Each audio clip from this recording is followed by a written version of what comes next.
एक छोटे से शहर में सुगंधा अपने पति और दो बेटियों सोना और मोना के साथ हंसी खुशी रहती थी।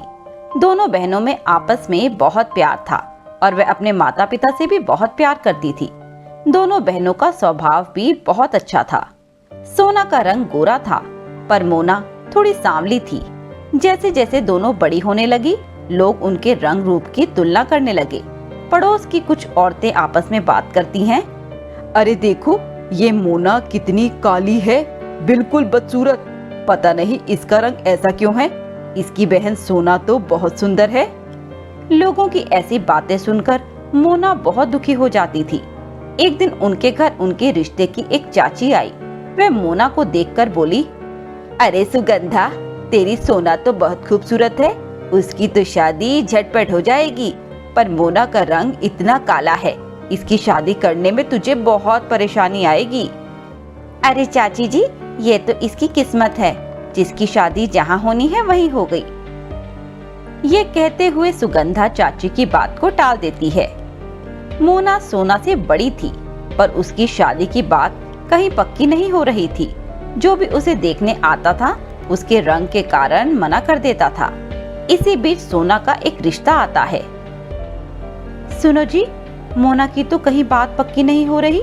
यदि हम उसकी बात होने का इंतजार करेंगे तो सोना भी बैठी रह जाएगी। यदि सोना की बात पक्की हो रही है तो हम पहले उसकी शादी कर देते हैं। इस तरह सभी आपस में विचार करके सोना की शादी पक्की कर देते हैं।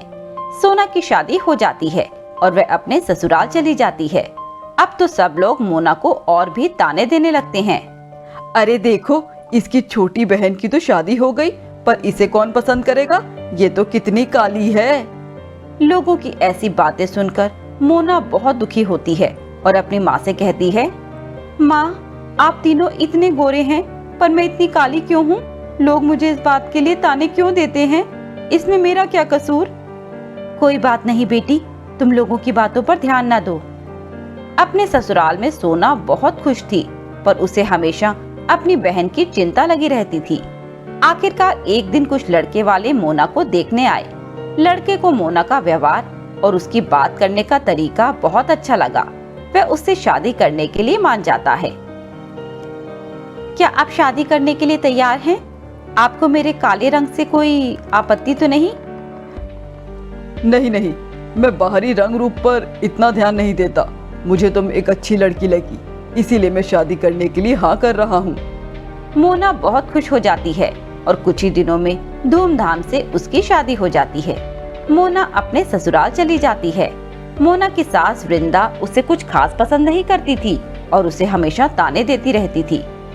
अरे पता नहीं मनोज ने इस लड़की में ऐसा क्या देख लिया, न रंग न रूप, पता नहीं उसे कैसे पसंद आ गई। ये सब बातें सुनकर मोना का दिल बहुत दुखी होता था पर वह किसी से कुछ नहीं कहती थी। मोना, आज घर में मेहमान आ रहे हैं, तुम घर का सारा काम निपटा लो, अच्छा सा खाना बना कर रखो। और हाँ, मेहमानों के सामने तुम मत आना, वरना तुम्हें देखकर मुझे 100 सवाल का जवाब देना पड़ेगा। अपनी सास की ऐसी जलीकटी बातें सुनकर मोना का दिल टूट जाता था। वह अपनी बहन सोना से मिलने उसके घर जाती है। वहाँ भी उसे यही सुनना पड़ता है। सोना की सास उसे देखकर कहती है, अरे तुम क्या सगी बहनें हो? मुझे तो शक है, देखो ये इतनी काली है।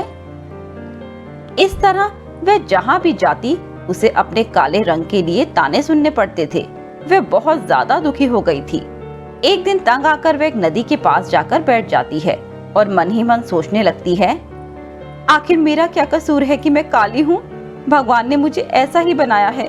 जब इसमें मेरी कोई गलती ही नहीं तो लोग मुझे क्यों सुनाते हैं? हर समय मुझे ताने क्यों देते हैं? लोगों की बातें सुन सुनकर मैं तंग आ गई हूँ। ऐसे जीने का क्या फायदा? इससे तो अच्छा है मैं मर जाऊं, मुझे लोगों के तानों से छुटकारा मिलेगा। ये कहते हुए वह जोर जोर से रोने लगती है। तभी वहाँ एक सुंदर सी चिड़िया आकर उसके पास बैठ जाती है। अरे प्यारी मोना, क्या हुआ? तुम ऐसे उदास क्यों हो रही हो? लोगों का तो काम ही है बातें बनाना। वे बाहरी सुंदरता से ही लोगों को आंकते हैं। तुम अंदर से कितनी खूबसूरत हो ये मैं जानती हूँ, पर दुनिया केवल बाहरी रंग को देखती है। प्यारी चिड़िया, तुम तो मेरे दिल की बात समझती हो। हाँ, मैं सब जानती हूँ, इसीलिए मैं तुम्हारी मदद करना चाहती हूँ। मैं तुम्हें एक जादुई आईना दूंगी जिसमें चेहरा देखने पर तुम गोरी और सुंदर दिखोगी। क्या ऐसा हो सकता है चिड़िया? यदि ऐसा हो जाए तो मेरी सभी मुश्किलें खत्म हो जाएंगी। चिड़िया मोना को आईना देते हुए कहती है, मोना लो, जब तुम इसमें अपना चेहरा देखोगी तो तुम बहुत गोरी और सुंदर हो जाओगी। ये एक जादुई आईना है। इसमें यदि काला व्यक्ति चेहरा देखेगा तो वह गोरा हो जाएगा और यदि गोरा व्यक्ति देखेगा तो वह काला हो जाएगा। यदि इसमें चेहरा देखने के बाद असली रंग का उलट हो जाता है। ठीक है चिड़िया, बहुत बहुत शुक्रिया, तुमने मेरी परेशानी दूर कर दी। ऐसा कहते हुए मोना आईना लेकर घर आ जाती है। मोना उस आईने में अपना चेहरा देखती है और उसी समय उसका रंग गोरा हो जाता है और वह बहुत सुंदर हो जाती है। अरे वाह, मैं तो सचमुच बहुत सुंदर और गोरी हो गई हूँ। अब तो मुझे काले रंग के लिए कोई ताना नहीं देगा। चिड़िया की बात का ध्यान रखते हुए मोना आईने को अलमारी में संभाल कर रखती है कि कहीं गलती से वह दोबारा उसमें चेहरा न देख ले। जब वह बाहर जाती है तो उसकी सास उसे देखकर हैरान रह जाती है और कहती है, अरे तू इतनी गोरी कैसे हो गई? क्या कोई क्रीम लगाकर आई है? मोना किसी को कुछ भी नहीं बताती। अब मोना खुश रहने लगती है क्योंकि हर कोई जो उसे रंग के लिए ताने देता था आज उसकी तारीफ करता था। एक दिन मोना अपने पति के साथ तैयार होकर पार्टी में जा रही थी तो उसकी सास उसे देखकर हैरान हो जाती है। उस दिन मोना बहुत ही खूबसूरत लग रही थी। वृंदा मन ही मन सोचती है, जरूर कुछ बात है जो मोना मुझसे छुपा रही है। इसके हाथ कोई जादुई क्रीम लगी है जो उसे इतना खूबसूरत बना रही है।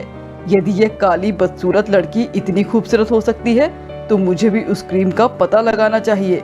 आज मैं इसके कमरे में जाकर देखती हूँ कि माजरा क्या है।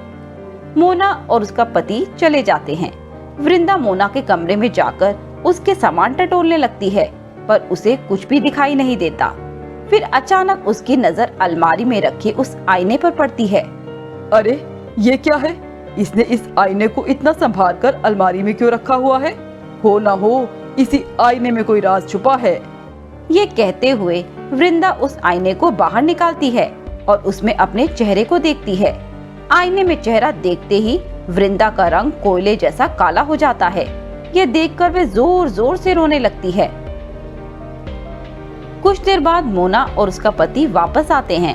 मोना देखती है कि उसकी सास का रंग इतना काला हो गया। वह समझ जाती है कि जरूर उन्होंने उस आईने से अपना चेहरा देखा है। सभी लोग वृंदा का मजाक बनाकर हंसने लगते हैं।